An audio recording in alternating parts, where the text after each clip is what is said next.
why successful women never stop learning, accessing proven business advice and growth strategies with Joanne Brooks. Joanne is an old friend. We've known each other for a number of years, and today's conversation is going to challenge everything you think about how business education should be for you, particularly for women in business. She's had a vast amount of experience across, 17 different businesses, from multi-million dollar ones to smaller ones. And here's what makes this episode really special. Joanne's revolutionizing how women access higher education and proving you don't need a university degree to earn an MBA. If you've ever felt locked out of traditional education or wondered about alternative pathways to advance your business knowledge, this conversation is going to open your eyes to possibilities you never knew existed. A wonderful episode of Biz Bites for thought leaders that will change the way you think and add lots of value, particularly for women in business.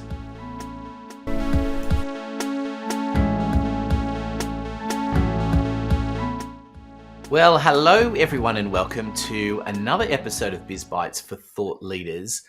Today's guest, she and I have been, I don't know how many years we've been corresponding back and forth. A bunch. Quite a while. We've managed to, even though we're in different cities, we've managed to sit down and have a meal together as well. And it's never quite materialized, but we think that that's going to change in the very immediate future. Yes. So I guess I should start by welcoming you, Joanne, to the program. Thank you. I'm so excited to be here, finally, on your podcast. Finally. Yay. It's about time we made it happen. Jolly time. So for those that don't know you, why don't you give us a little bit of an explanation as to who you are and what you're focusing on these days? Yeah, thank you. So Joanne Brooks, I'm based on the Gold Coast. I am the founder of Navigate Biz, which launched, 9 years ago now. I can't believe it's that long ago. I've been an entrepreneur for over 20 years. And in that time, I've spent a lot of time in the education space. I've owned my own registered training organisations. I've owned a variety of businesses. So if people ask me how many companies have I run or operated, 17 in those 20 years. Some of them were all at the same time. And Navigate Biz came about because I had a business that had rapid growth to 30 million in 24 months. That was crazy, but it took me 20 odd years to get to that point to be ready for it. It wasn't one of those overnight successes. But it also took me 7 years to liquidate it. A myriad of micro moments that caused a tidal wave to have us liquidate that. And Navigate Biz popped up as a result of that. Today, I work with women. I call myself the circle builder. It's about bringing women together in circle to support them in their growth strategy, and circle is a concept that's eons old, right? We're very used to sitting in circle and supporting and guiding one another. And so for me, it has landed very nicely for me to have women understand that I'm bringing other women into their various businesses to support and guide. Because I don't know it all. You'll be helping us and supporting us in that way as well, about getting your story out and so on. And so, circle builder, business mentor, using all the things that I've learned all over those years to help and support women in business. That's as short as I can do it for you. It is very short, and having known you for a little while now, I know that's only kind of scratching the surface in some of the things that you've been doing. And I suppose I wanted to start off with that a little bit because you touched on about being the registered training organisation in the education field, and I think as opposed to where you're now in terms of coaching and that sort of area. This is as well, a lot of the things that you've been doing is more specifically in traditional education, I guess, the MBA programs and other sorts of training and things. Yes. So tell me a little bit more about that space and what you've been doing there. So I haven't owned an RTO for that period of time, but I've certainly worked in them. I've been consulting to them. I have helped a number of organisations create their own RTO, help with audit, get ready for audit. So that's the place that I hang out at the moment from a consulting perspective outside of my mentoring. And for me, being a female and having run my own RTOs, you could also say that one of my niche areas is to help and support female-led RTOs because I get what it is. I get the compliance. I understand the complexity of it. It's a ridiculously heavy compliance-heavy industry, and rightly so. It's not easy to become an RTO, but I also understand that, there's a lot of women out there who are navigating that, and it's hard, really hard. Business is hard anyway, but the RTO space, I don't need to be one, but I certainly help women who are in that space to be better RTOs. So, I mean, for those listening in, and we always like to clarify the acronyms: Registered Training Organisation, and people usually have heard of it, but I don't think that most people actually really understand what it is and like what the implications of it are, and why on earth you would do it. Because a lot of the time, people expect that training comes just from your traditional educational institutions, universities, TAFEs, that sort of thing. Yeah. So, but RTO kind of fits in between all of that. Yeah, it is. People will know it potentially as vocational education. I know that's a trade space. I know that's a terminology that's common overseas. To become a registered training organisation is not an easy task. To put context as to what it is, we are the competitors to TAFE. TAFE are the free government subsidised Certificate 1 through to Advanced Diploma, and there are over, in Australia, which might surprise the audience here, there's over 3,000 private RTOs in this country. When most people, general public, think, I'm going to go and do a certificate or diploma, I'll go to TAFE. They feel that's their only option. If they find someone who's dabbling in it, well, aren't you TAFE? I can't tell you how many times I've been asked that question. So there's the government one, and then there's private RTOs. What does it mean to become one? You have to, as I said, there's heavy rigor in the compliance. And why is that so? We are educating people to take on an occupation. If we put it into to simple terms, if we're teaching somebody on how to build a house, they are a labourer, then they're building a house, and then a 3-story house, and then a high-rise, then a shopping centre. That goes from Certificate 1 to Advanced Diploma. And so thinking about the complexities of what it would take to do that sort of construction, there's some very heavy education that needs to be passed on to that person to be authorised and to be able to apply for their licence. So that's a simple explanation that most people could probably relate to, probably as most people live in a home. Yeah, absolutely. And I think it is a very, very simple and easy way to understand it. But I think there's the next layer, I suppose, to that is yes, it makes sense that if you're looking to become a builder and you want to build houses and you've got to go and do that. Yep. But we come to further education, really, that also falls under this banner as well. Yep. And I think that's an interesting space, particularly, for women who are, maybe I'm being a bit wrong here, but I seem to feel like there's a lot that feel like they need to prove themselves and need more education. Yeah. I don't know whether that's necessarily true, but it sort of feels that way at times. Am I right in thinking that? Yes, I agree. I recently, which I shared with you the other day, I completed my MBA 2 weeks ago. And a lot of people went, wow, that's such a big effort and amazing and all those things, which it is. Like it was I was very pleased to be able to complete it. But I'm someone who was never given the chance to go to university. So it was definitely a bucket list item for me. I've done a myriad of certificates and diplomas. I do come across many women when I start talking to them about the higher education opportunity. And I guess we, again, default, just like looking at certificates, we default to TAFE. When we're talking about degrees, we default to the traditional university spaces that are out there. And we've got the lovely thing about Australia, we have an amazing reputation of education. The quality of the education is outstanding because we have such rigorous compliance and protocols that the government insists that we deliver under, which is a good thing because it's good for the student to get the depth of knowledge that they need to learn. But when I speak about the degrees that I'm bringing into Australia, they're via Desur Global Business School, which a good friend of mine has owned that business for about 17 years. And the wonderful thing is, whilst he's based out of the US, an Aussie guy, he has had these MBAs built to Australian standards because he understands the quality that implies. And what I know is, and we've seen it before, many people from overseas come to Australia to undertake higher education because of the quality. And this is just a different option for women in business. What I love about it is, like, nobody loves exams. I can't say anybody could put their hand up and say, yeah, give me a 3-hour exam, please. That would be amazing. I'd love that, right? No, thank you. No, definitely not. Like, you got to get that stuff out of your head. But what I absolutely love and feel so relevant to entrepreneurs today, and particularly my audience, female entrepreneurs, is that there are no exams in these particular MBAs. What you get to do is to work on your business as projects and produce projects that are based on your business. And so what has helped me to redefine my marketing message, my branding, and my focus has been a direct relation to my completing my MBA. Circle Builder came out of my final project. Rebranding came out of my marketing subject that I did. So we all know we should work on our business, but we often don't make the time to do that. So we've got a double whammy, if you like. We can work on our business and build our skill set to step into our CEOship, is how I think of it. And that's why I speak a lot about it for women in business.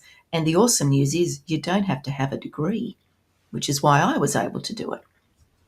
Yeah, I mean, I think these are all really important points, and I think the education system, a lot of people's view of how it works is not actually the reality of how it works. Yes. And now's not the time to get into it, but certainly this push for the need to do the HSC is a good example. There are ways and means around doing it, getting the education without having to do that. Yes. There's still ways you can get into university if you want to do that later on. Exactly. So there's lots of opportunities as you've done.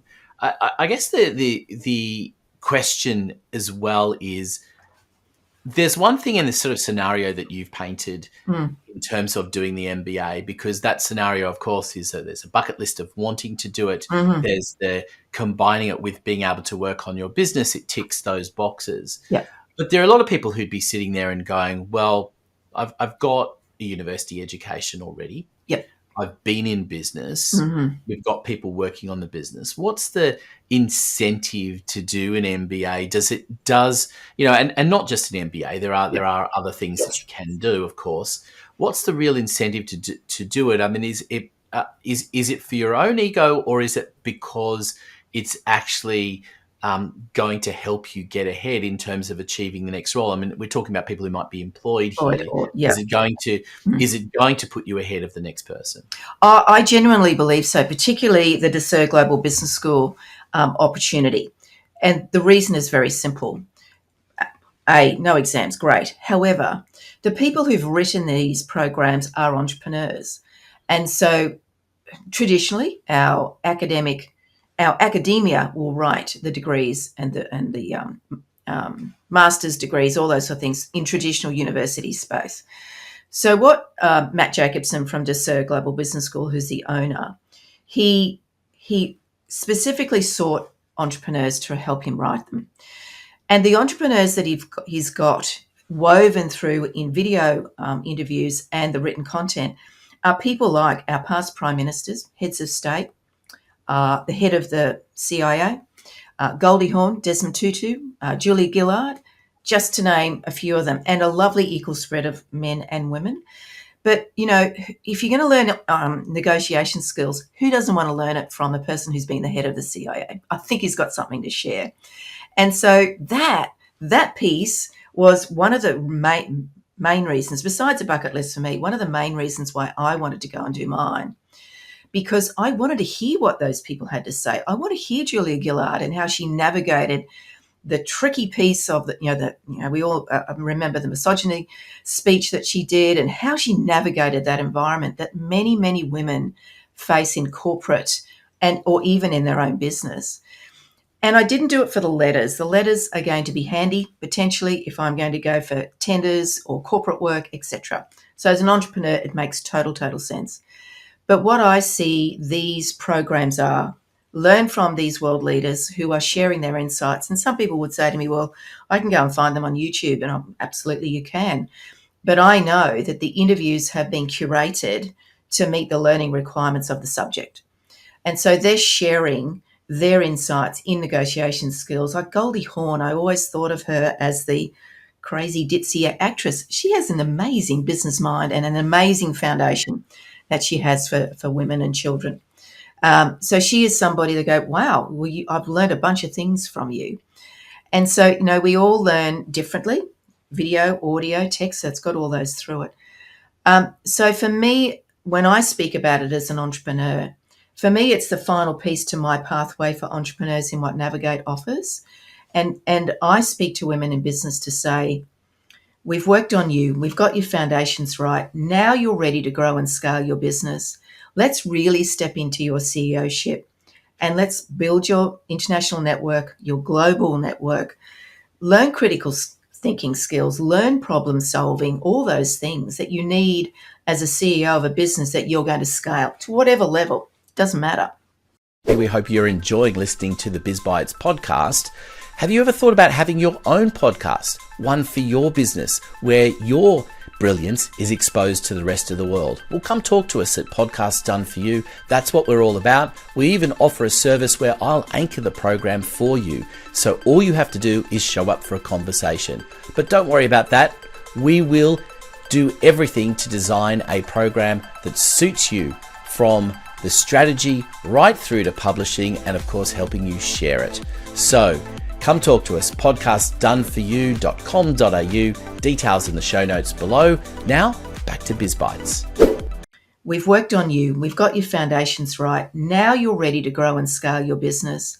Let's really step into your CEO-ship and let's build your international network, your global network, learn critical thinking skills, learn problem solving, all those things that you need as a CEO of a business that you're going to scale to whatever level. Doesn't matter. So I see it as a natural process, a natural end point, if there's going to be an end point in working with me, is that you need to do your MBA because of all those other elements, not so much the letters. It's not as important for me. Yeah, and I think it's an interesting thing, isn't it, too, it's that, this program is all about thought leadership. And I think to be a thought leader, you need to keep working on things. You need to keep learning from other people, and you need to keep expressing your ideas. I think that's the important thing too, where you can get stuck in this idea. And I think that's the traditional educational model where you do a bunch of things, you answer an exam, you've got something at the end of it, and it's kind of like, what was the point of that? Which is sadly what happens with a lot of degrees. Yeah, indeed. Yeah. But I think this whole concept of ongoing learning and challenging the way people think and talking and allowing them to talk to that is so important. It's what's going to help people stand out. And so the MBA and other such, courses is a culmination of where that might take you. Land. Right? Yeah, exactly. I remember speaking to a lady who enrolled in an MBA with Dessert, and she was having challenges in securing a promotion in her particular business. And I asked her, have you shared with your employer? Well, they knew she was doing the MBA, but have you shared what you're learning and how you're implementing it within your role? And she said, well, no, that would be a bit egotistical, wouldn't it? I went, absolutely not. And this is something that women struggle with a lot is, I can't go, oh, look at me. And it's not about that. It's about, I suggest to you, you should approach your manager or your boss, because she'd been bypassed for a promotion when somebody with less experience, etc. And I said, just think about this. When you're applying for a role, a lot of corporates, rightly or wrongly, look for the letters, right? MBA and bachelors and PhDs and all that sort of stuff. But do they ever look a bit deeper and go, well, where did you get that from? And what did you do to achieve it? I said, what I would recommend you do is you write a paper about what projects you're working on. Because some of the MBA programs through Dessert, you get to work on live global projects. And I think at the time she was working on one for Disney.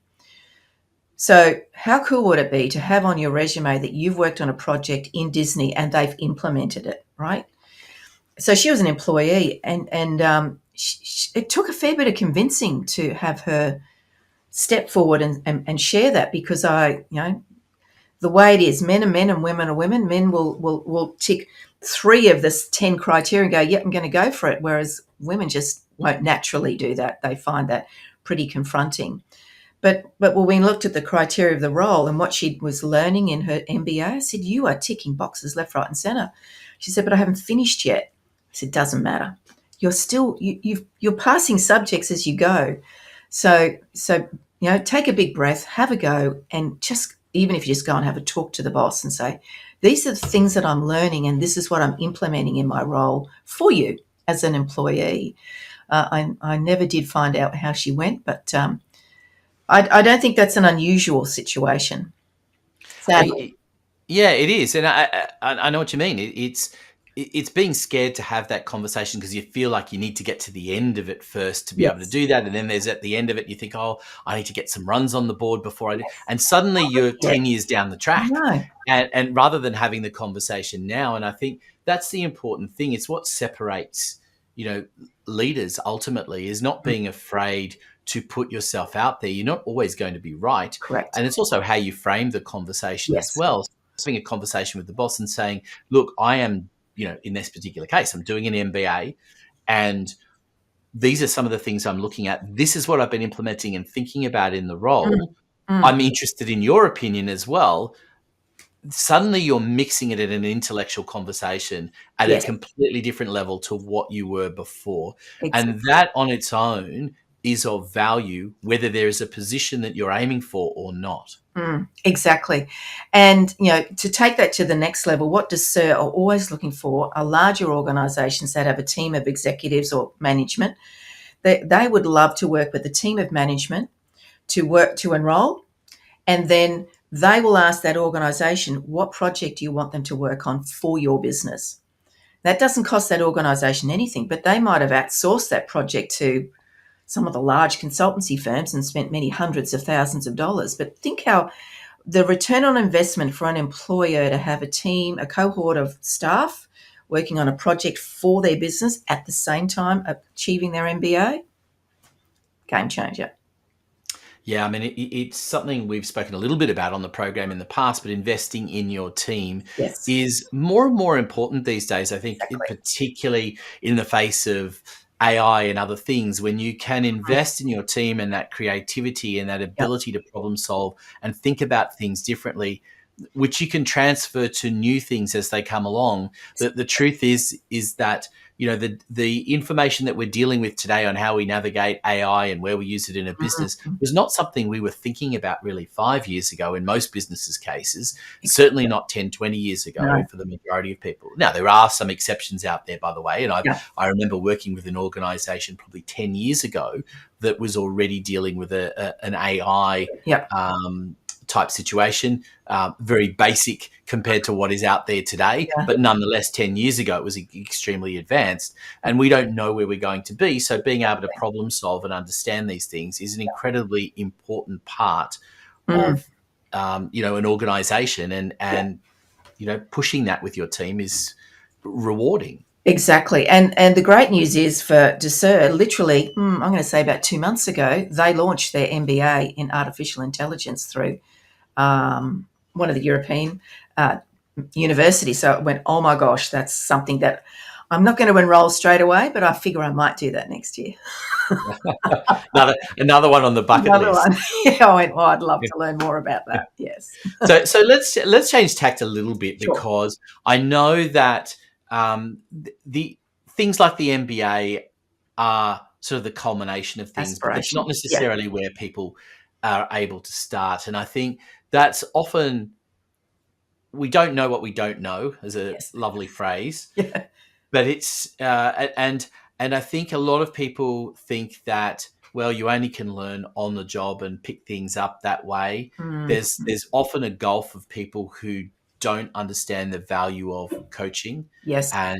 and being enrolled in courses that are going to advance you, that are beyond the very simple technical things. Because I think most people think about that going, okay, I've got to learn how to operate this machine, so I'm therefore going to do a course on how to operate this That's machine and machine. use this Yeah. piece of software or whatever it Yes. might be. Yes. But your business or the business that you're working in is in of itself a machine and multiple Exactly. pieces of software usually. Many layers. Mm-hmm. And so how do how do you get people into the kind of program that you're running in the first place, in that do people have to put up their hand first? Do they have to know that this is something I wanted to do? Or are you spending a bit of time telling people that, this is something you should be thinking about? Yeah. Well, I think as a business owner, I would be remiss in not talking about it loud and proud. So I do that every day. And the main place I hang out is LinkedIn. But I also am very strategic that it cannot be the only place that I find clients. So for me, collaboration has been my biggest success factor. So I've identified some networking and industry groups that align with me, and my accountant who has my customer as their customer. So I am somebody who will be more than happy to reach out to a network association and say, can I be a member? And what I'd like to do is share my thoughts and my thought leadership to your audience. What does that look like for you? So I do that regularly. I host a number of masterclasses for different industry bodies around Australia, networking groups, and the US. For me, that's smart strategy because they have my audience in abundance. I recognised many, many years ago having a one-on-one conversation, whilst it's absolutely delightful and amazing, it's not scalable. And, you have a podcast that other people will listen to. So it makes total sense to me. As much as I like you when we wanted to get this thing going, there's always a strategy behind it. Why would I do that? So I do that often, and I volunteer my time. I wrote a post, I think it was last week, and I actually totted up all the things that I do for free. Masterclasses, podcasts, all sorts of things. And I went, crikey, there's a lot there. But I do it deliberately so people can like, know, and trust me over time.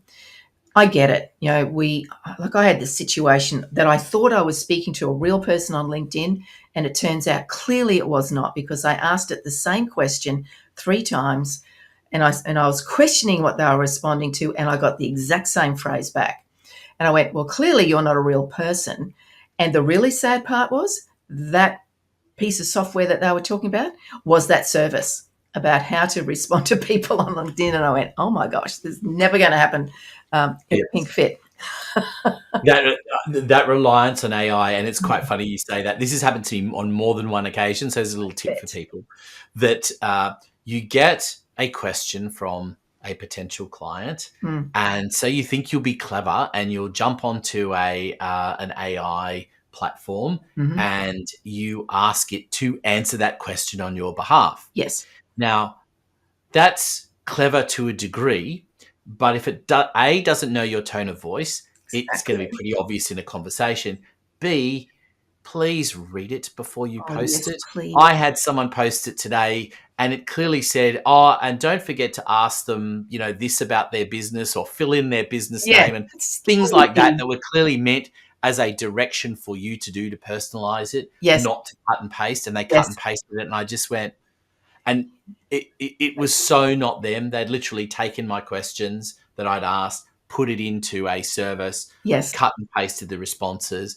And it's done them more harm than good, because now I've gone from I might trust them and I might utilize them to they're not even interested in truthfully answering it. They're answering what they think they need to answer. And you're just being taken for a ride. And I think that's it's so important to avoid that. But it is so important. But we digress a little bit here. I want to bring it back down to some of the people that you are actually working with, because I think this is where there's such an important role in making an impact. I think there is this gulf between those that have the higher education and those that don't. There's those that there is a gulf between, regardless of what the level of education you've had, and when you next perceive that opportunity to learn, if at all. And so bringing people into an opportunity that enables them to learn and advance different aspects is so important. And it's something that we have to foster in order to generate more innovation into. It's not just about the individuals, it's about the collective, as well, and the benefit that we all have. And I think this kind of idea of what you've got with your program is, it's such an important one that I think there's not enough attention being paid to these opportunities, and it's part of the reason why I wanted to have you on the program. Yeah, thank you. So I have four elements to what I offer, and the MBA is the pinnacle one at the other end. But let's go back to here. So I've had a program for a while, which is my signature program, Her Transformation. It's $12,000 for 6 months. So I get it that there's going to be women in business who financially not ready, mindset, business, a number of reasons why it doesn't work for them yet. And I realized, by golly, there's a lot of women out there that have a desire for coaching. But I did do some research on that for my MBA, so that I need to clarify this.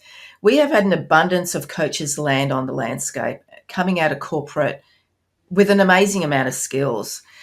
But what I want everybody to be cautious of, and it's not to say that these people don't have the skills that they need to be a coach, but when you're looking for a coach, and let's say you're looking for a financial coach, have the courage to say, how's your financials? If you're looking for a sales coach, how's your sales? Because if they're a coach in that expertise, we have to quality check their credibility. I'm a business resilience coach. How many businesses have you had? 17. I've liquidated one. I've had trade, a whole bunch of things. So I feel I can put up that shingle with pride to say that I have the experience.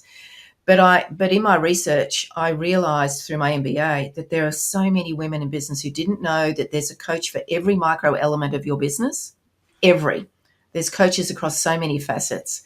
And a life coach will not necessarily be the one you need for strategy. I've heard it so many times, and it hurts my heart that they go and engage these people, they pay money, and they're not utilizing those persons' brilliance at all. So that I have a concern about.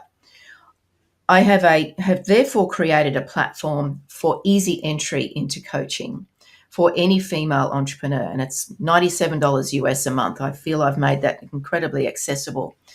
But what I've loaded this platform with is the many hundreds of video conversations I've had with people about business, 2 minutes to 10 minutes, numerous tools and resources and lots of mini courses.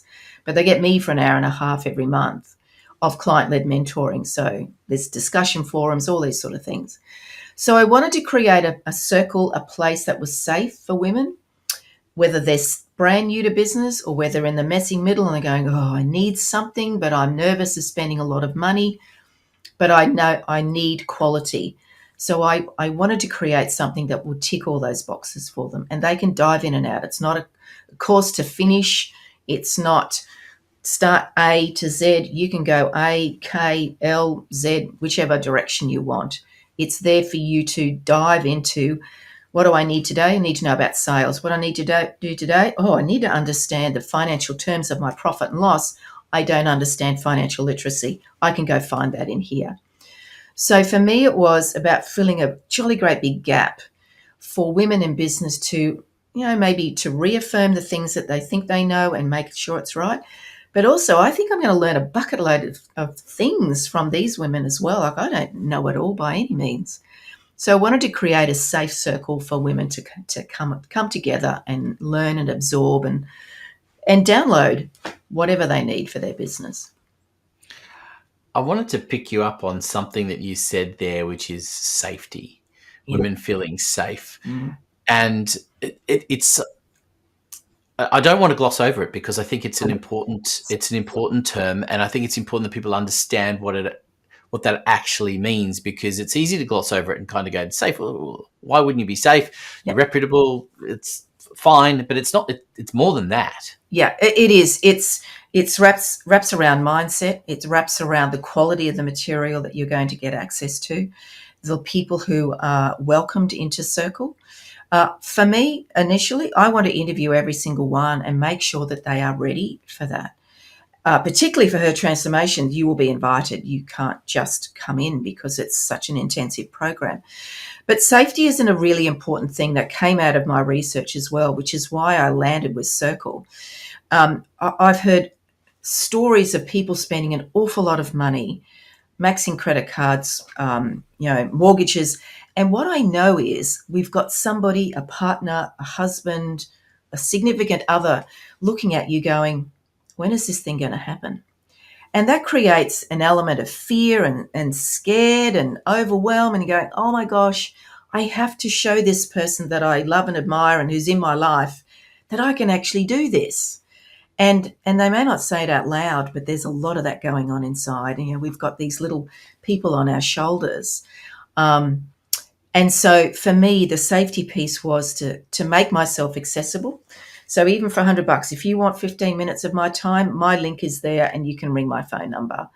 I want them to know that they can call me. No dramas. I genuinely want to serve and help women to get to the point that they're ready for her transformation. To me, that means that their business is growing, or maybe they move on to something else, and that's perfectly okay as well. I just want to help women to feel that this is a place that they can, I've got an idea, what do you think? Without the fear of going, oh, that's rubbish, don't do that. You know, you'll put some lipstick on, whatever. That's not what I want. I want people to go, amazing, you gave it a good shot. How about you tweak it here, or go for it. 80% is perfect. Don't try and hit 100% because it just doesn't exist, right? How important is it for it to be a space that is purely for women? I know it doesn't mean necessarily the people who are teaching the things, and because, for example, you've invited me to come and do some stuff with you, but the people who are doing the course are women. How important is that? Because I know that there's, you know, if you go to lower education in school system, there's a trend these days to be making what were single-sex schools to now being co-ed. Yes. So how important is it to keep that separation and dealing with those separate issues? Is it still relevant? It is for me, absolutely vital. I will work with men, no dramas at all. And I guess I would say to you, it is for those people who identify as female, because there's going to be men who identify as that. As long as, and which is why and it won't be scalable forever, but because I literally launched this program 15 days ago, so it's brand spanking new, it's a brand new baby. So my intention is to interview, have a quick meeting to make sure that they are the right fit for the program.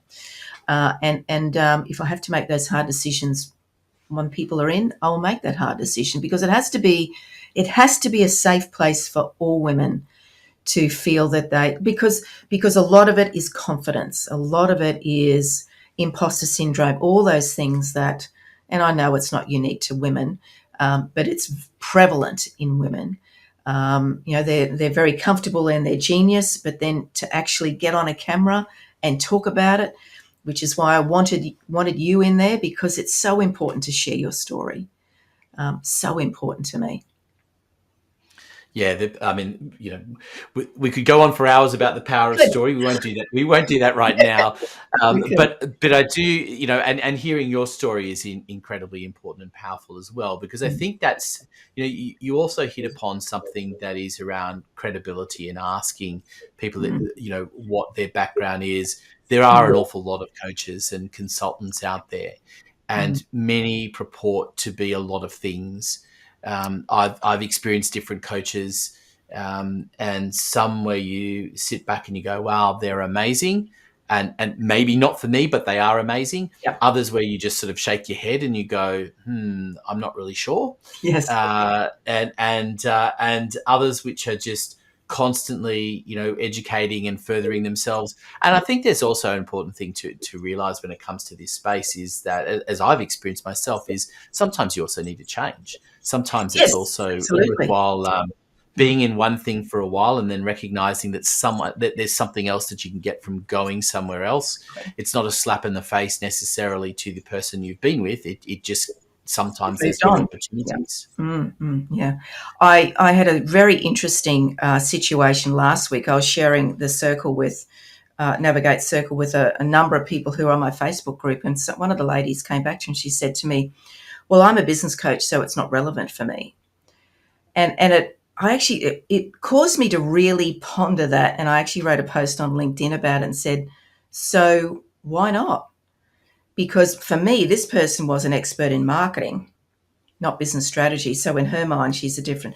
And I then reflected on my research for my MBA that the data suggests that the influx of coaches that have arrived on the landscape, most of them do not have a coach. I find that absolutely fascinating. I think and to me, you ask the question you should be asking them. If they're a sales coach, how are their sales? Yeah. The second question you need to ask them is who Yeah. is their sales coach, or at least who their coach is, Who's it? because if they don't have a coach, then I agree with you. I've worked with some coaches who work on a pretty high level, Mhm. and I know they're still being coached as well. Yeah. And that's because it is constantly learning, as we've alluded to. Things are Absolutely. Yeah. constantly changing, and this Yeah. is just a factor that people have to incorporate into what they do. Yeah. Is understand that learning is a constant, Exactly. but making sure that you're learning from the right people, and understanding as well that a lot of this stuff is about. I see it as being on two levels. One is about making you aware of certain things Mhm. that you might not have a literacy Blind in spot. Yep. Mhm. otherwise, Mhm. and the other part is stimulating new ideas, Yeah, because it exactly. makes you think about new things and different ways that ultimately then you can deliver for whether it's your business or ultimately clients. Yeah. It is a big factor in having this opportunity to learn. I Yeah. know from coaching I've had over the years that I can see it playing out when I've sitting in front of a client and going, well, what if we did this? And I'm thinking in the back of my mind, I'm going, that's how I was taught, wasn't it? Yes. And Yeah. and this is my interpretation of it. Mm. That's the thing. That's how it keeps advancing. Um, Exactly. And you think about so many professional sports people out there. They have coaches until they retire and probably become a coach themselves. So can you think about, the professional footballers and tennis players? Oh, I've landed. I'm now a professional. I don't need a coach anymore. Well, that's just not the case, right? So why does this happen in business? I struggle to understand. Yeah, it is a really interesting thing, isn't it? When we think about our Mm. kids, right? They by the time they're in their late teens and early 20s, they think they know everything, Yes. and when they get close to 30, they realise that they don't know anything at all. And we've all been there and done that ourselves, I should say. Yeah. But it doesn't. That same maturity doesn't often happen in business as No, much. it The does not. people are on this quick path that they like to be in chopping and changing from one job to the next, and that's their idea of learning, because I've gone from here to here to here to here, Mhm. and suddenly they find themselves in a higher profile position. They've got no Yes. real Yes, additional training. indeed. They haven't got a And, coach, I guess, and you know if they're an you're employee, you'd running, like to you're think walking their on a tightrope employer then. is supporting them in having these things. But I also know the importance as an employee to be aware of where your gaps are, and to approach your employer and say, look, I would love to learn these skills. How can we do that? Can I get a buddy out of the organization, or is there some training that I can do?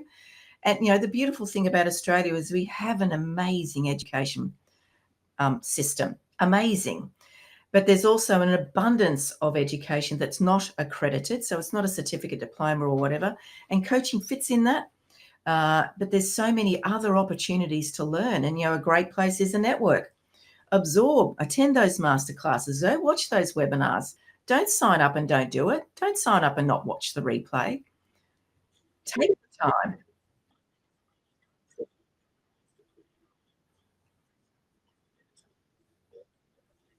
I think it's a pity. I think it's a pity that when we're asked to put in our resume, for want of a better term, even in a place like LinkedIn, that it doesn't really allow you to say, well, I've been participating actively in coaching for X amount of years with this kind of caliber of people, whether you want to name them or not. I think that's one of the other interesting things too when it comes to naming coaching. It's like we're very happy to name the institution that we have an education at, but we're not happy to name the people who have been coaching us. Somehow that's kept a little bit private, and I think it's kept private because people do still look down, think that it's looked down on them. Oh, they need coaching. That's a negative, when it should be seen, as we're talking about, as a positive and celebrated. And I think and investing in yourself, whether it is a $97 a month program, or whether it's a $12,000 MBA program, it doesn't matter. It's those things are important to do, and you should be proud of it. And it's like, what books have we read this year? Like one of my mentors is Robin Sharma. I think I've read every one of his books, if not once, twice. I've signed up to his masterclasses. I listen to him every day, and he's just one. And he's not for everybody, but for me, I'm happy to tell people, well, this is the people that I listen to, because they're arriving. They probably will never say they've arrived, but they've achieved some amazing things. And, the people who founded Netflix, what an amazing story, Mark Randolph. Amazing story of how he got that done. So why wouldn't we put that? Like LinkedIn tells you about, you can put your roles. I put in my products, but it definitely has no space for you to go, well, what am I reading at this moment? Who am I listening to? And you could write a post about it, but it doesn't sit on your profile for very long. It gets buried, right? It goes back to the power of telling stories, right? When you start messing around with that and giving those ideas to people, sharing it, whether it's in a post or in a podcast or in a course, I think it's so important. We have to wrap things up, so I've got one final question that I like to ask all of my guests, and this is an interesting one for you because technically the program's new, but I know you've been doing this for a long time. What's the aha moment that people have once they come to work with you that you wish more people would know they're going to have?